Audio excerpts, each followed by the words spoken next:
I'm about to change the front output seal of a Great Wall X240 four-wheel drive on the transfer case. Yeah, I thought I was in the middle of doing it and thought, hey, I might as well make a video, and so I couldn't find anything on the net how to do it for this particular model. So it'll be the case of the blind leading the blind, but yeah, let's see what we get to. So this is the wagon. We can turn the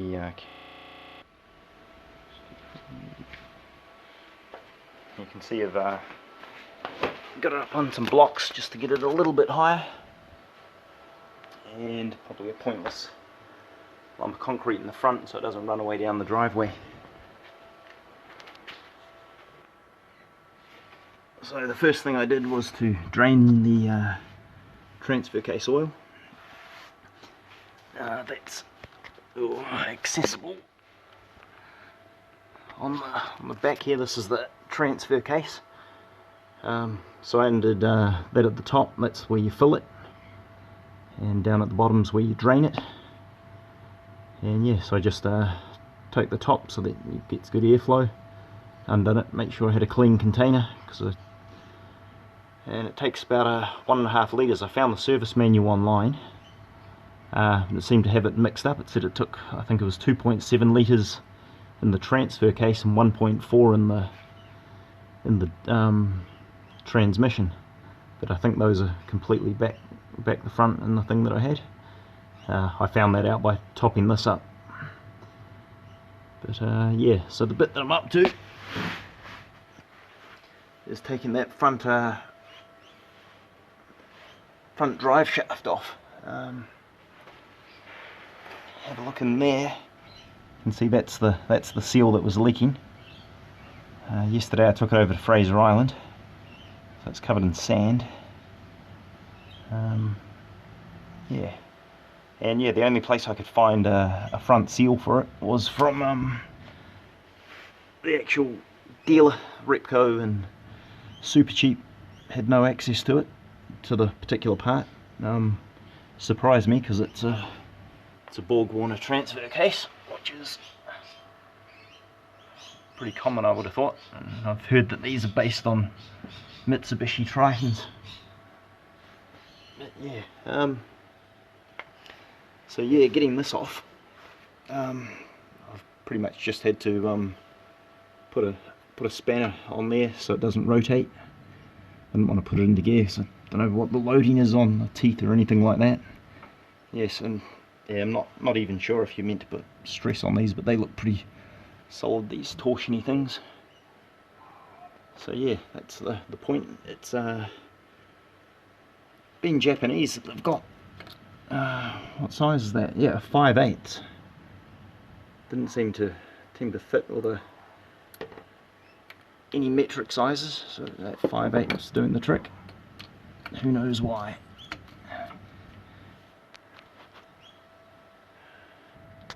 This last bolt here, I managed to get a 14mm on the front and the 5/8 on the back, and that snapped, cracked quite nicely. So it's a good method for that.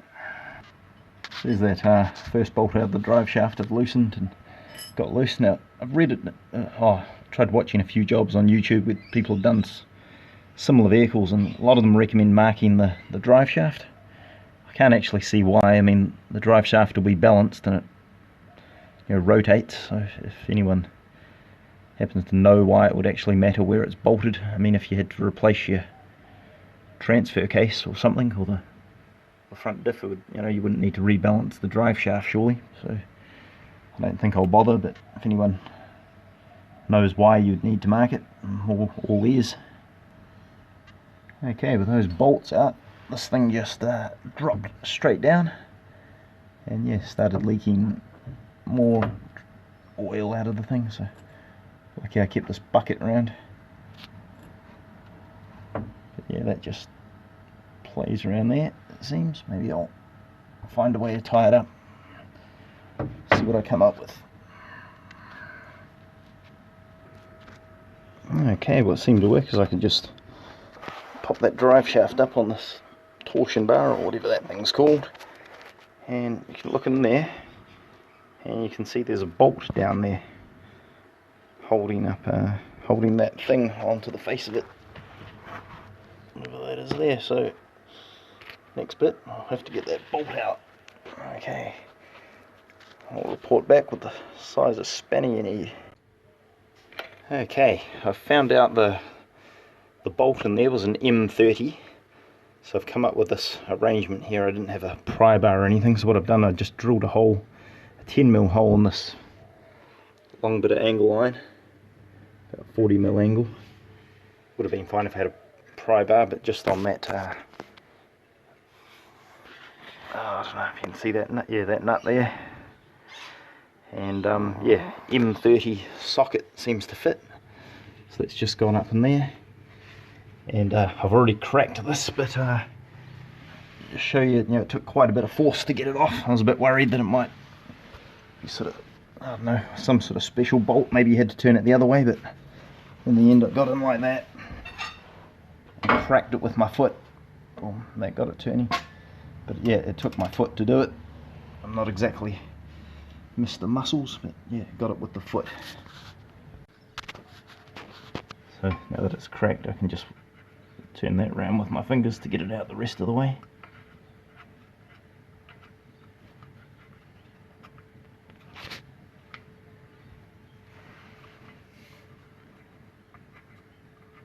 But yeah, we don't need to be recording all of that. You get the idea. Okay, I just got that nut off. That's what you see. Now, when I undid it, there's your nut, obviously, and that there came off behind it. It sort of fell out when I got it off. But now probably, don't know what this is going to take to get off. Well, it looks like it's just shimmering off.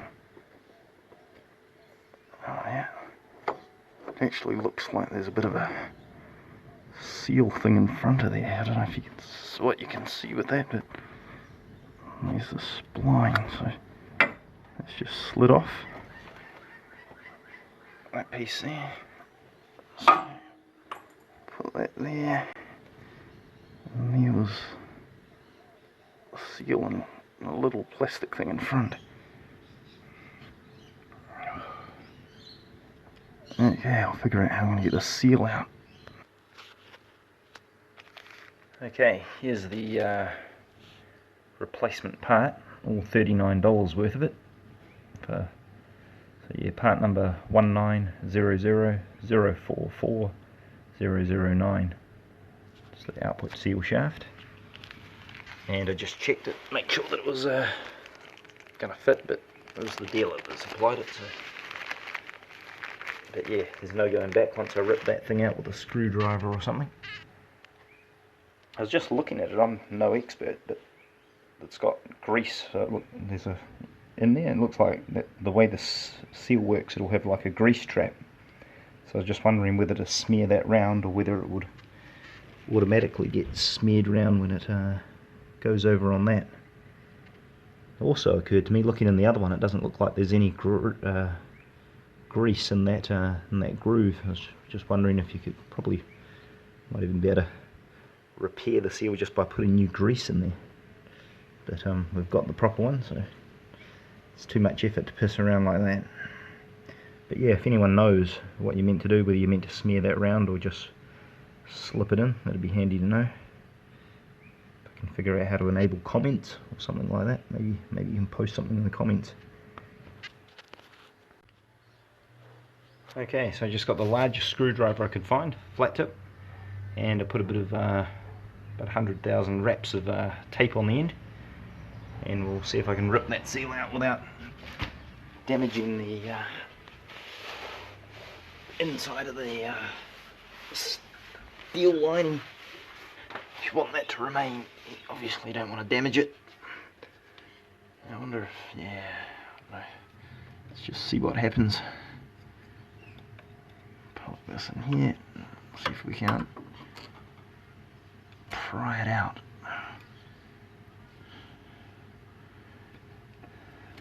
it's involved.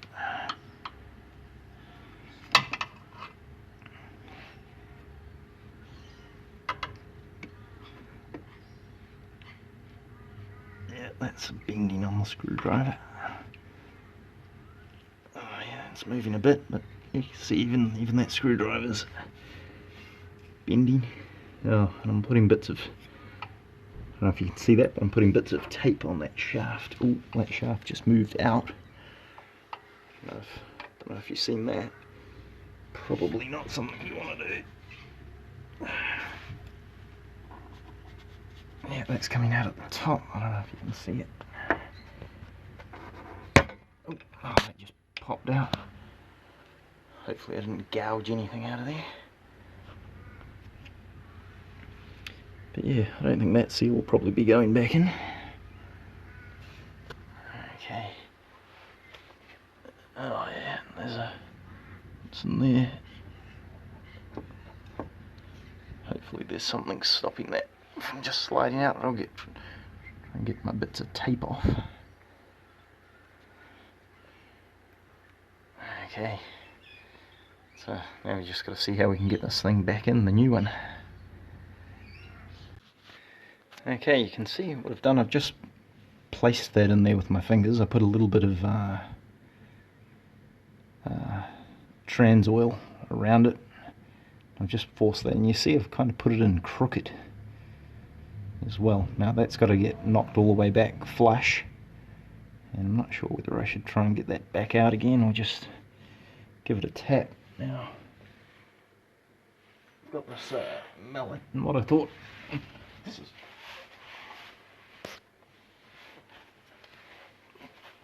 probably, yeah, definitely the wrong tool for the job, but I thought I might be able to maybe get away with using the old seal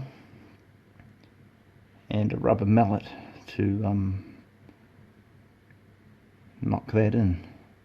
So I might give that a bit of a go, see how it goes. I'm gonna get groceries. Okay. See how this goes. I don't know what you can see, what the footage is like.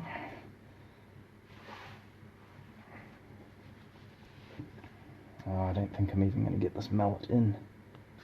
It's just too big. See what we can do. Oh, yeah, we might be lucky.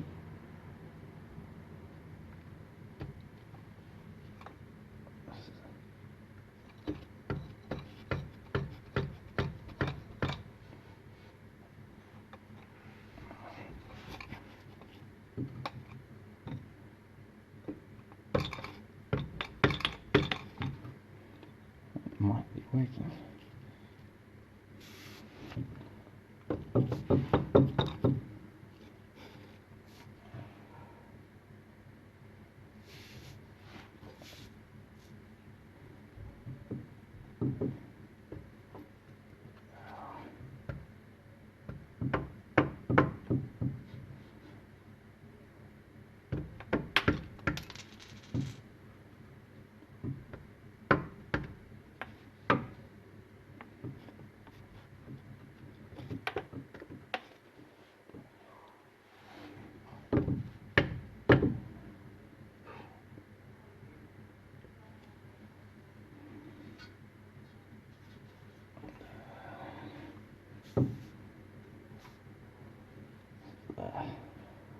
Not very elegant.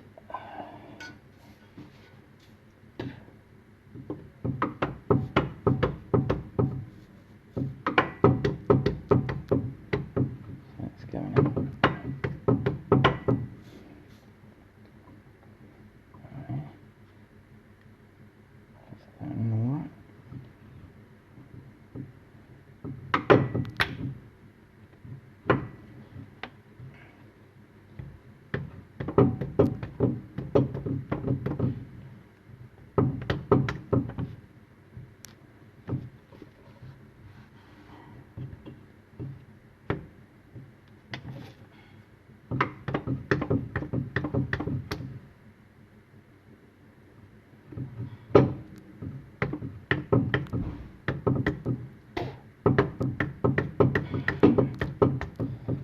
Be one of those authentic YouTube videos where it's not just doesn't go in easy, just poof and it's magically in.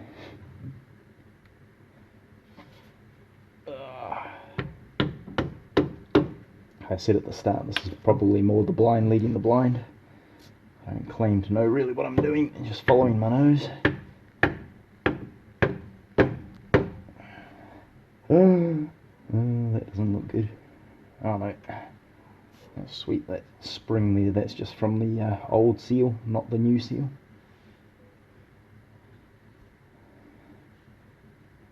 Gasp of relief.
That's probably, I think you guys get the idea. No point in making this too long, me just whacking away. I'll let you know when I finally finish. Okay, so there's the seal, knocked home flush on there. In the end, using that rubber mallet got it quite the way in. I probably stopped just after I stopped the video just before, and ended up using a little bit of the way. Where was it?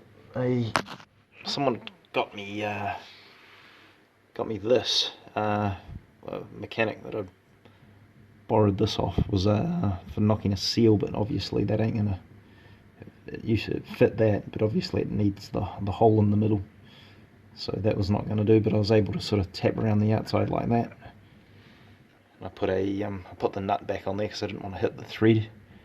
But in the end, what got everything home, I got this bit of pipe. It was an old Sky satellite dish type pipe. It wasn't quite big enough, but with sitting on that old the old seal, I was able to put that on that surface and then just whack that in these parts of the bit where obviously you can't get that because the transfer case comes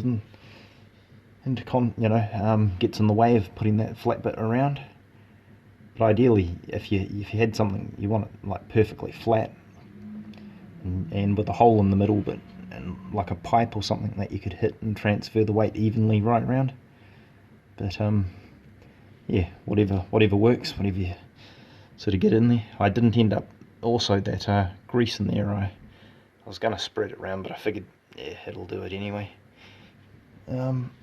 So I guess all that's left to do is to pop this bit back in. See it will just slip in there. I cleaned it up a little bit, didn't put anything on. So pulled it off without that. I wonder. Yeah, I'll just leave that there.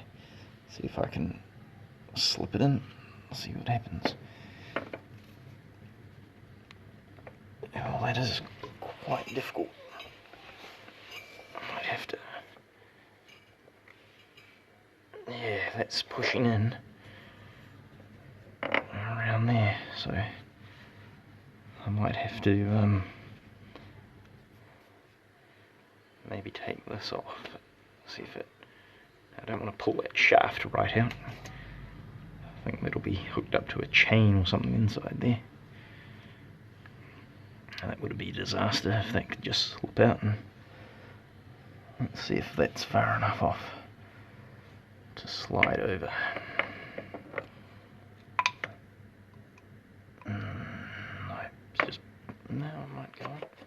Oh yeah, that's done the trick. It just slips in there like that. Now it's just a matter of getting the that washer and nut wherever I put it. Here we go. So just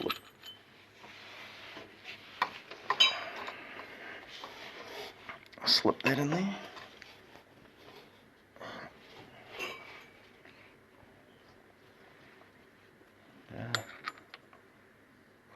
A nut in there.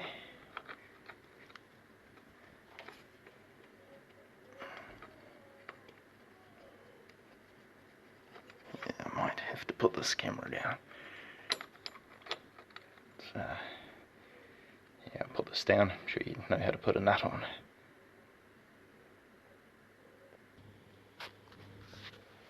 Okay, so I've just finished torquing that nut of that companion flange sort of back down. I put it at 90 foot-pounds. I couldn't really find anything in the book, so I just and then I remembered I didn't think 90 foot-pounds didn't feel like as tight as when I had to undo it with my foot, so got my wife to stand on the end of this this lever thing that I drilled the hole in, and I bolted one bolt there, and she stood on the end, and I just pushed on it about as hard as I could, and that felt a bit better. So now I'm just hooking this drive shaft up. I didn't bother putting any marks on it, but I noticed that you can go, if you might as well, since the marking's there, if you look at the face, you can see where the sort of the grease matches. If you turn it around, it doesn't match as good. I might as well do that, but I can't see the benefit of it, but it won't hurt to put it back exactly how it was, I suppose. And yeah, I did find in the book the torque settings for those drive shaft nuts were, I think it was 87 Newton meters. I'll put in the notes or whatever if it's any different than that. Okay, I just hand tightened that up there. You'll notice that that split washer's on that side. Pretty sure that's how it was done. Maybe I should check my video to see exactly how it was. Yeah, so I've just replayed the video, and sure enough I was about to put things in wrong. That the head of the bolt goes through sort of the drive shaft end, and the nut goes on the and compression washer goes on the end closest to the seal that we've just put in. So I'm just put the rest of these in, do them up finger tight, and then torque them down to, I think it was 78 Newton meters.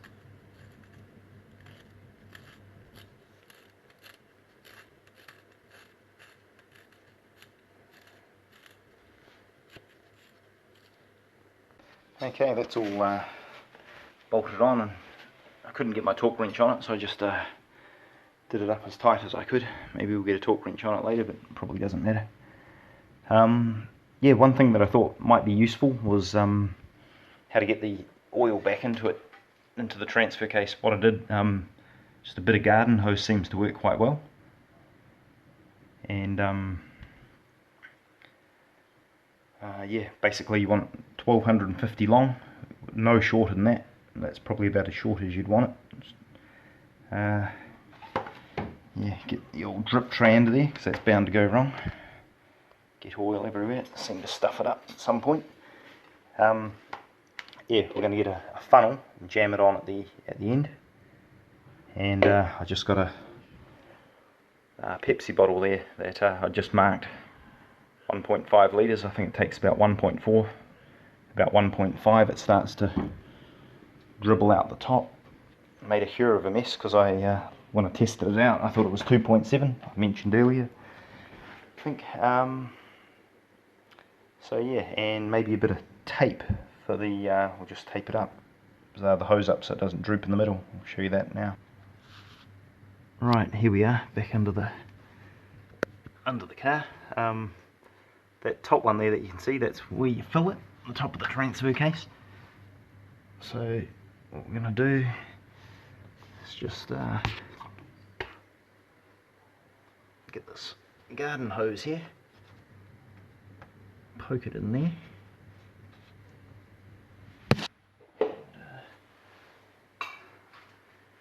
over the top of this member here, we'll just tape it in place.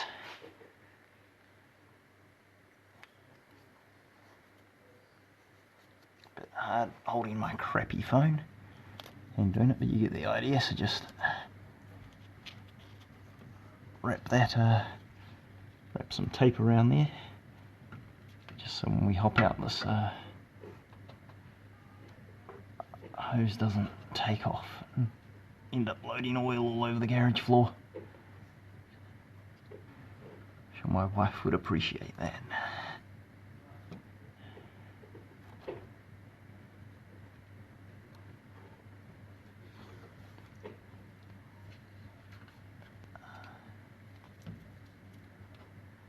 Okay, that should do that there. That's in quite a bit, so that should do.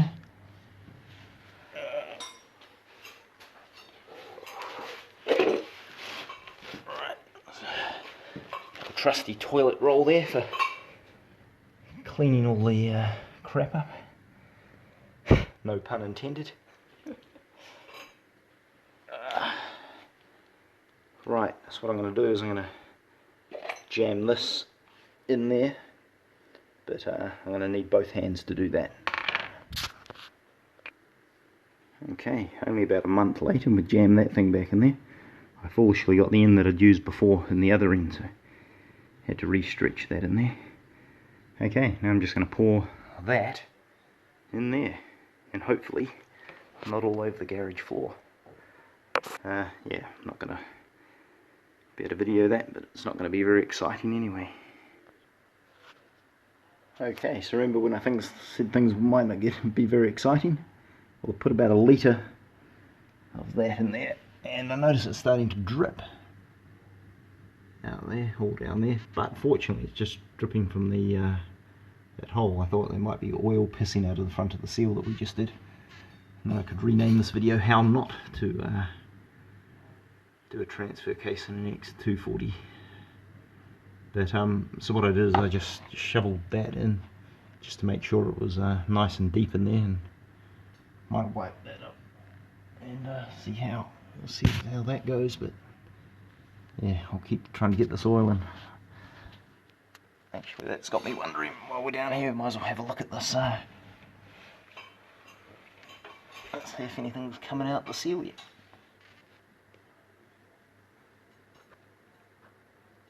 No, that's good.